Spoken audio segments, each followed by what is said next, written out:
You guys have been asking us to make a lot of different kind of videos, and one of the most frequently requested topics is about food and restaurants in Budapest.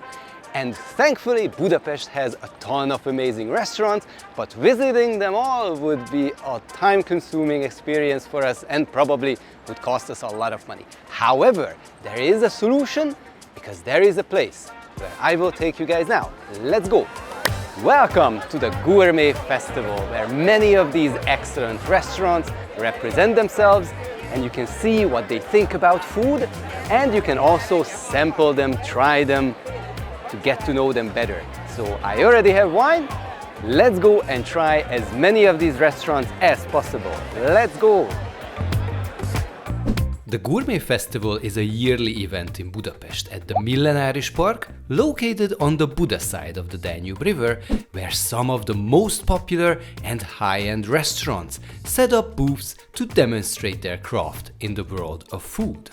Each booth offers a limited menu of smaller dishes, so it's easy to try the flavors created by multiple places, one after the other, without getting full quickly.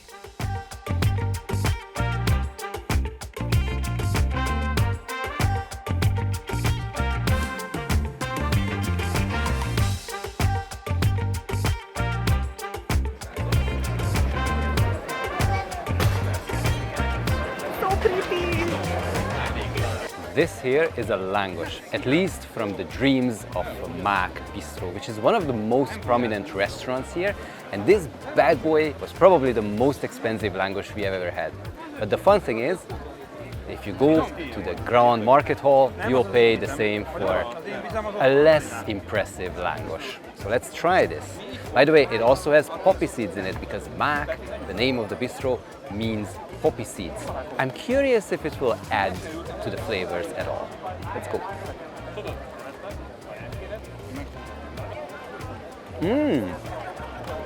Nice. Look how fluffy it is. The dough is really nice, fluffy, crunchy on the outside, but the topping here gives a little nice sour and also a little bit of sweet flavors. The flavors are really complex. I'm really speechless because this is a really nice langosh. Expensive, yes, but the flavors are coming together so nicely. I'm gonna give this over to my lovely producer in a moment, but I need to take another bite.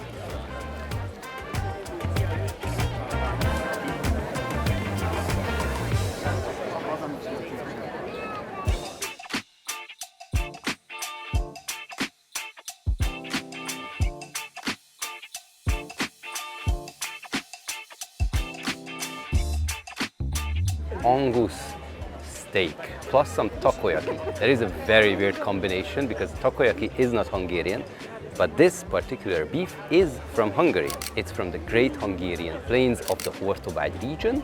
So let's see what Hoppá Bistro imagined or dreamed up by putting together a Japanese thing, the takoyaki, and the Hungarian beef. Wow!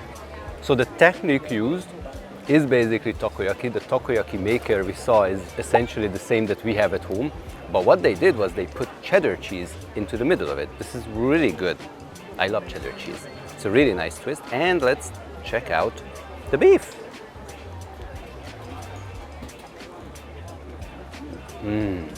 Really nice. You can chew it a little bit, but it's not too chewy. There's a little bit of an Asian twist in it because we did see that they put some soy sauce onto it. So it's a little bit sweet, but it's close to how Hungarian beef tastes like. It's a really interesting mix and a really nice fusion.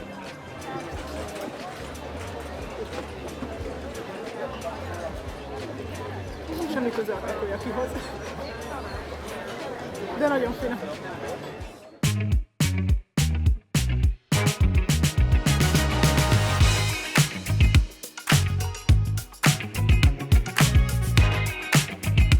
This is veal tartlet from Kostes downtown, and Kostes is probably one of the most well-known fine dining establishments here in Hungary. They were the first ones to make a really big name for themselves here in Budapest, and I think this is like the most fragile food that we're having today.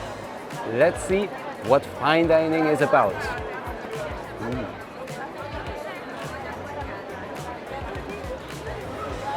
Ooh.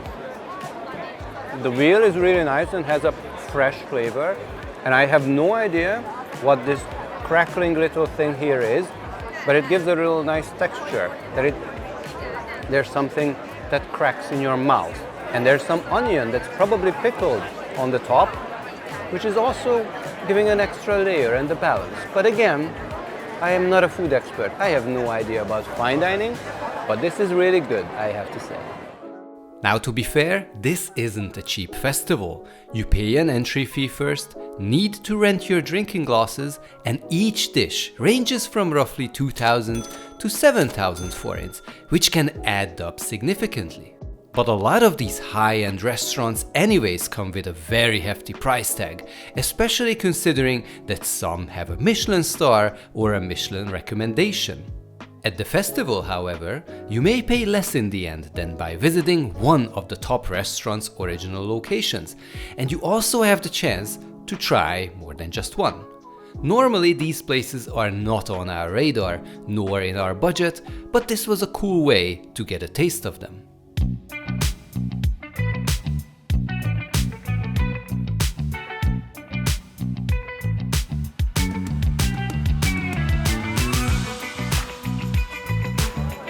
This is from Kádár Étkezde, which is a very traditional retro Hungarian restaurant. Kádár, the name may be familiar if you know history, because Kádár János was the Prime Minister of Hungary during the socialist times. And this here is sólet with some briskets. It's a really old school dish that you can't really find in many restaurants, and this place will only open up in autumn because they have been closed off for quite some time. But I'm really curious, based on this, do we want to visit it? Let's dig in.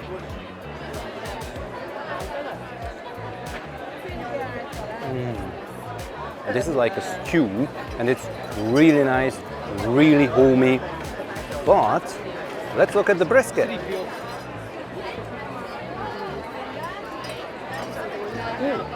They've put some sauce on top of it, which gives it a little bit of a kick, a little bit of spice. It's really nice. Most likely, when they open up in autumn, I will definitely give them a chance. And we also have an egg, because why not?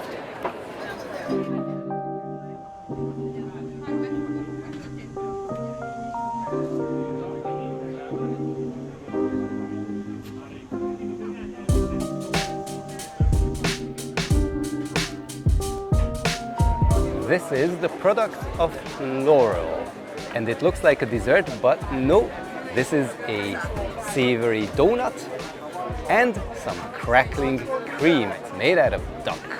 If you look inside, there's also a little bit of jam. Duck crackling cream pairs so well with peach jam. And there is also something down here as a filling. I have no idea what it is, but let's taste it.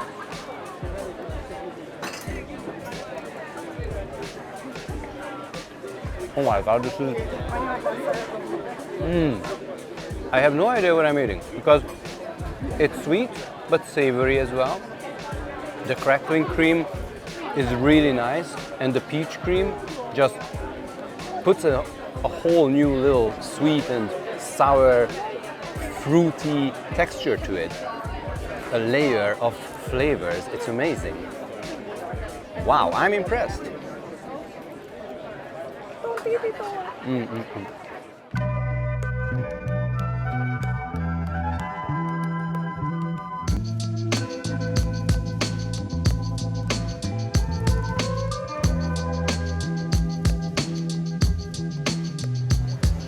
So now we are taking a journey to Asia because we are tasting Zhu Co, and this is a wonton dumpling that is filled with meat. But it's very spicy. They told us it's very spicy. My lovely producer already tried it, and yeah, here's the footage of her surviving the spice levels.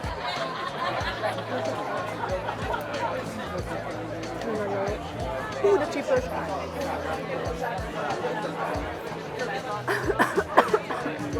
I like spicy stuff, but I'm already afraid based on her reactions. Let's go.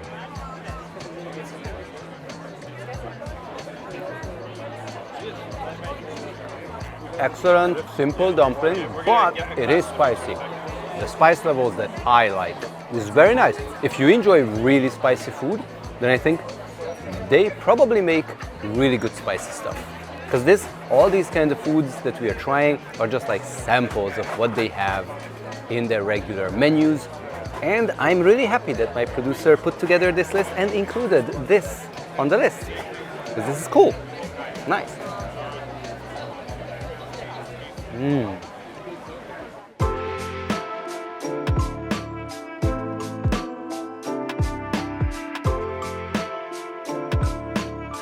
Nem megint el fog vinni a víz. Ez elvileg, Jézus Isten!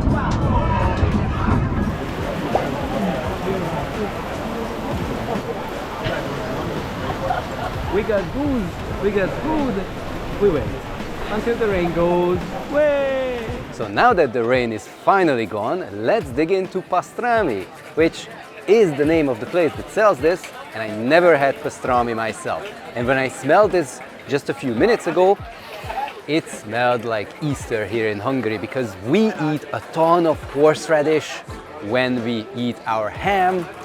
And I'm really curious if you mix this kind of a Easter horseradish vibe with the pastrami, which I learned today is actually beef and not pork. The gentleman told my lovely producer not to put a lot of horseradish because it has a kick, but I will be brave. Let's see.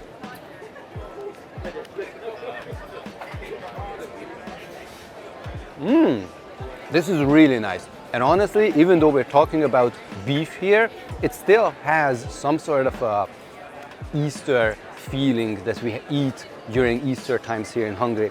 The thing that I kind of miss maybe is an egg, because we eat a lot of egg during Easter, but this is a really good combination. And my producer said that there is something like a pickled, well, not pickled cucumber, but it does have that sort of a vibe. I have no idea what I'm getting myself into with this, but let's see. Ooh, my favorite thing is the pickled cucumber, the specific one, which is the kovászos uborka. And this, I think it's made the same way as we do our pickled cucumbers during summer. My producer said I will love that, and I think that's the best part of the dish. Not the meat! Yeah, the meat is also nice, but the pickled stuff is just amazing. But yeah, I'm pleasantly surprised at this. And hopefully no more rain will come, so let's check out some more foods here in the neighborhood.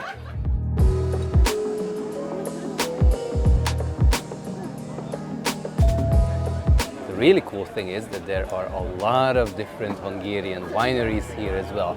So if you come here to this festival maybe next year, you can try some of the great wines of Hungary, like this one from Szexárd, which is a really nice region for Blauer Frankisch, cake frankos, one of my favorites. This is really nice, and if you want, you can also buy bottles, but maybe we will not carry those today. By the way, if you wish to buy some Hungarian wine to take home when you visit the city, Bortársaság is an excellent chain of stores for local wines, and they have many locations around Budapest. And in case you want to visit some of these restaurants and food places, you can find their address down in the description.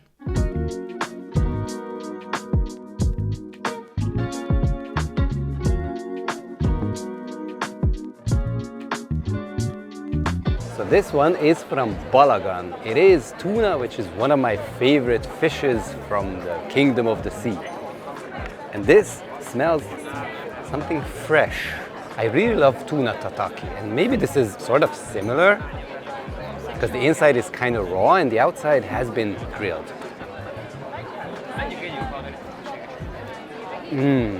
Really nice. There's a little bit of citrusy, as we say, a little bit of acidity, which helps the tuna really well. This was a really bit pricey. Tuna here in Hungary is pricey, in all honesty, but I'm really surprised at how good it is. And there's also this little fellow here. I don't know what's this. Maybe it's like a naan. Let's see.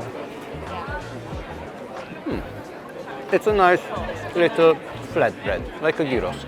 Maybe I can put my little tuna in here.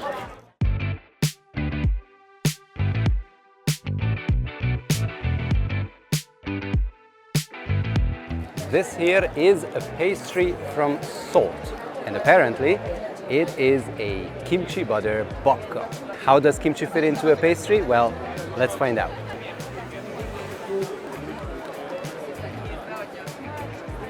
Wow, the spiciness of the kimchi is really nice too. And I say really nice a lot, and I'm sorry for that. But again, I love kimchi, and this is really good. Wow.